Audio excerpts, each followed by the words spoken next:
Bidadi township ಯೋಜನೆಗೆ 2 ತಿಂಗಳು ತಾತ್ಕಾಲಿಕವಾಗಿ ಬ್ರೇಕ್ ಬೀಳ್ತಾ ಇದೆ.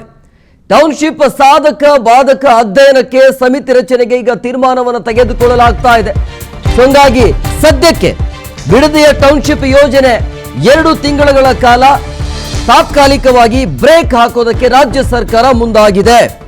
ಟೌನ್ಶಿಪ್ ಸಾಧಕ ಬಾಧಕ ಅಧ್ಯಯನಕ್ಕೆ ಸಮಿತಿ ರಚನೆಗೆ ತೀರ್ಮಾನವನ್ನು ಕೈಗೊಳ್ಳಲಾಗ್ತಾ ಇದೆ. ಸುದ್ದಿಗೋಷ್ಠಿಯಲ್ಲಿ ಸರ್ಕಾರದ ನಿರ್ಧಾರವನ್ನು ಪ್ರಕಟಿಸಿದ್ದಾರೆ ಸಿಎಂ ಡಿಕೆಶಿ. ಸಂಪುಟ ಸಭೆಯಲ್ಲಿ ಚರ್ಚಿಸಿ ಟೌನ್ಶಿಪ್ ಸಮಿತಿಯ ರಚನೆ ಮಾಡಬೇಕಾ ಬೇಡವಾ ಅನ್ನೋದ್ರ ಬಗ್ಗೆ ನಾವು ತೀರ್ಮಾನವನ್ನು ತೆಗೆದುಕೊಳ್ತೀವಿ ಅಂಥೇಳಿ ಈ ರೀತಿಯಾಗಿ ಹೇಳಿಕೆಯನ್ನು ಕೊಟ್ಟಿದ್ದಾರೆ. ಸೊ ಹಂಗಾಗಿ ಸದ್ಯಕ್ಕೆ 2 ತಿಂಗಳ ಕಾಲ ಈ ರೀತಿಯ ಗಲಾಟೆಗಳು ಗೊಂದಲಗಳು ನಡೀತಾ ಇತ್ತಲ್ಲ, ಪ್ರತಿಭಟನೆ ದಿನ ಬೆಳಗಾದ್ರೆ ಪ್ರತಿಭಟನೆ ನಡೀತಾ ಇತ್ತು. ಬಟ್ ಸದ್ಯಕ್ಕೆ 2 ತಿಂಗಳ ಏನು ನಡೆಯಲ್ಲ ಅಂತ ಅನ್ಸತ್ತೆ. ಅದರಿಂದ ಇಲ್ಲಿ ಹೇಳ್ತಾ ಇದ್ದೀನಿ, ನಿಮ್ಮ ಆಸ್ತಿಗಳನ್ನ ನೀವು ಇಟ್ಕೊಳ್ಳಿ. ನಾನು ಇದಕ್ಕೆ ಒಂದು ಸಣ್ಣ ಸಮಿತಿಯನ್ನ ರಚನೆ ಮಾಡ್ತೀನಿ. ಒಂದು 2-3 ತಿಂಗಳಲ್ಲಿ ಶಾಸಕರು ಮಾಡಬೇಕು, ಇಲ್ಲ ಅಂತಂದ್ರೆ ಅಧಿಕಾರಿಗಳು ಮಾಡಬೇಕು, ಇಲ್ಲಾಂದ್ರೆ ಜಡ್ಜಸ್ ಯಾರು ಮಾಡಬೇಕು, ಇಲ್ಲ ರಿಟೈರ್ಡ್ ಜಡ್ಜ್ ಮಾಡಬೇಕು ಅನ್ನೋದನ್ನ ನಾನು ನನ್ನ ಸಂಪುಟದ ಸಭೆಯಲ್ಲಿ ನಾನು ಮುಂದಕ್ಕೆ ಚರ್ಚೆ ಮಾಡಿಬಿಟ್ಟು ನಾನು ತೀರ್ಮಾನವನ್ನು ಮಾಡ್ತೀನಿ. 1-2 ತಿಂಗಳು ಅವರು ರಿಪೋರ್ಟ್ ಕೊಡ್ಲಿ, ಆಮೇಲೆ ನಾನು I am not in a hurry. ಇದು ನಂದಲ್ಲ, ಇದು ನನಗೆ ಅವಶ್ಯಕತೆ ಇಲ್ಲ ಇದು. ಅದರಿಂದ ಬಿಡದಿ ಸಮರದಲ್ಲಿ ಡಿಕೆಶಿ ವರ್ಸಸ್ ಎಚ್ಚರಿಕೆಯ ಸಮರ ಮುಂದುವರಿತಾ ಇದೆ. ನಾಳೆ ಕೇಂದ್ರ ಸಚಿವ ಕುಮಾರಸ್ವಾಮಿ ಕಡೆಯಿಂದ ಮಹತ್ವದ ಸುದ್ದಿಗೋಷ್ಠಿ ಆಗುತ್ತೆ. ನಾಳೆ ಮಹತ್ವದ ಸುದ್ದಿಗೋಷ್ಠಿಯನ್ನು ಕರೆದಿರುವಂತದ್ದು ಎಚ್.ಡಿ. ಕುಮಾರಸ್ವಾಮಿ ಅವರು. ಸಿಎಂ ಹೇಳಿಕೆಗಳಿಗೆ ತಿರುಗೇಟನ್ನು ಕೊಡ್ತಾರಾ ಅನ್ನುವಂಥ ಪ್ರಶ್ನೆ ಈಗ. ಇವತ್ತು ಡಿಕೆ ಶಿವಕುಮಾರ್ ಕುಮಾರಸ್ವಾಮಿಯ ವಿರುದ್ಧ ಆಕ್ರೋಶವನ್ನ ಹೊರಹಾಕಿದ್ರು. ಈ ಬಿಡದಿಯ ಟೌನ್ಶಿಪ್ ವಿರೋಧದ ಹಿಂದೆ ಯಾರಿದ್ದಾರೆ ಅಂತ ಹೆಸರಂತೂ ಹೇಳಿಲ್ಲ, ಬಟ್ ಇಂಡೈರೆಕ್ಟ್ಲಿ ಆಗಿ ಗೊತ್ತಾಗುತ್ತೆ. ಸೊ ಹಂಗಾಗಿ ನಾಳೆ ಕೇಂದ್ರ ಸಚಿವ ಕುಮಾರಸ್ವಾಮಿ ಕಡೆಯಿಂದಲೂ ಕೂಡ ಸುದ್ದಿಗೋಷ್ಠಿ ಆಗ್ತಾ ಇದೆ.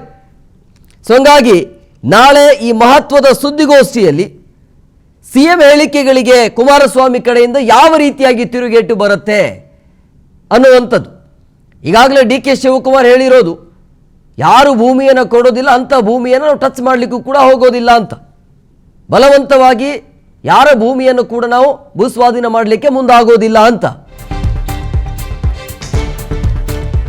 ಇನ್ನು ನೋಡಿ, ನನ್ನನ್ನ ಕೆಣಕ್ಲಿಕ್ಕೆ ಹೋಗಬೇಡಿ, ಡಿಕೆ ಶಿವಕುಮಾರ್ ಹೇಳಿಕೆ ಇದು. ಕುಮಾರಸ್ವಾಮಿಗೆ ಸಿಎಂ ಡಿಕೆ ಶಿವಕುಮಾರ್ ಈ ರೀತಿಯಾಗಿ ತಿರುಗೇಟನ್ನು ಕೊಟ್ಟಿದ್ದಾರೆ. ನಿಮ್ಮ ಭವಿಷ್ಯವನ್ನ ನೀವು ಕಟ್ಕೊಳ್ಳಿ, ಇದರ ಬಗ್ಗೆ ಜಾಸ್ತಿ ಮಾತನಾಡಬೇಡಿ ಅಂತೇಳಿ ನೇರ ಎಚ್ಚರಿಕೆ ಇದು. ಸುದ್ದಿಗೋಷ್ಠಿಯಲ್ಲಿ ಸಿಎಂ ಡಿಕೆ ಶಿವಕುಮಾರ್ ಈ ರೀತಿಯಾಗಿ ಗುಡುಗಿದ್ದಾರೆ. ನಿಮ್ದೇನಿದೆ ಅದನ್ನ ನೋಡ್ಕೊಳ್ಳಿ ಅಂತ, ನನ್ನನ್ನ ಕೆಣಕ್ಲಿಕ್ಕೆ ಬರಬೇಡಿ ಅಂತೇಳಿ ಸುದ್ದಿಗೋಷ್ಠಿಯಲ್ಲಿ ಈ ರೀತಿಯಾಗಿ ವಾರ್ನ್ ಮಾಡಿದ್ದಾರೆ.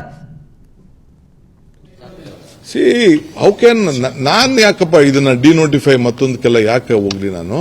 ಅವಕೇನೆ ಎಷ್ಟೋ ಜನ ಈಗ 75% ಈಗ ಒಂದೇ ಹಳ್ಳಿಲಿ ಈಗ ಆಲ್ರೆಡಿ 75% ತೆಗೆದುಕೊಂಡಿದ್ದಾರೆ, ಕೆಲವು 50% ತೆಗೆದುಕೊಳ್ತಾರೆ. ಈ ನೋಟಿಫಿಕೇಶನ್ ಆದ್ಮೇಲೆ ಮುಂದಕ್ಕೆ ತಗೊಂಡು ಹೋಗ್ಬೋದು. ಕೆಲವು 60% ತಗೊಂಡಿದ್ದಾರೆ. ಅದನ್ನ ನಾನು ಬಿಟ್ಬಿಟ್ಟು ದುಡ್ಡು ಅವ್ರು ಈಸ್ಕೊಬಿಟ್ಟು ಆದ್ಮೇಲೆ ಕೊನೆಗೆ ವ್ಯವಸಾಯ ಮಾಡಕ್ ಬಿಡಕ್ಕಾಗ್ತದ? ಖಂಡಿತ ಟ್ರಾನ್ಸ್ಪರೆಂಟ್ ಆಗಿ ಎಲ್ಲ ಡಿಸ್ಕ್ಲೋಸ್ ಮಾಡ್ತೀವಿ. ರೈತರ ಸಮೇತ ಯಾರು ಎಷ್ಟೆಷ್ಟು ದುಡ್ಡು ತೆಗೆದುಕೊಂಡೋದ್ರು, ಮಾಲಕಿ ಎಷ್ಟು ತೆಗೆದುಕೊಂಡೋದ್ರು, ಏನ್ ತೆಗೆದುಕೊಂಡೋದ್ರು ಅಂತ ಎಲ್ಲ ಕಂಪ್ಲೀಟ್ ಇದೇನು ಯಾರು ಮುಚ್ಚಿಡಕ್ಕಾಗಲ್ಲ. ಪ್ರತಿಯೊಂದು including drone survey, lidar survey, ಬೇರೆ ಸರ್ವೆ ಎಲ್ಲ ಮಾಡಿಸ್ತೀವಿ.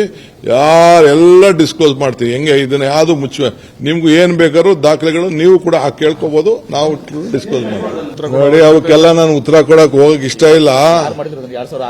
ಅವರು ನಿಮ್ ಕೈಲಿ 2006 ಮಾಡಿದ್, ನೀವು ಮಾಡಿದ್ದು ಇದು.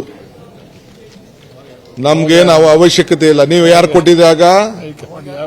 ನಿಮ್ ಯಾವ ಹೈಕಮಾಂಡ್ ನೀವು ಕೊಟ್ಟಿದ್ರಿ?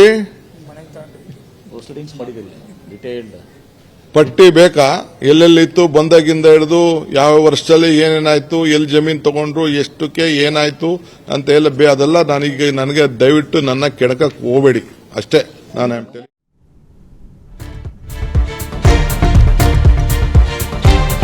ನನ್ನನ್ನ ಜೈಲಿಗೆ ಕಳಿಸೋ ಹುನ್ನಾರ ನಡೀತಾ ಇದೆ.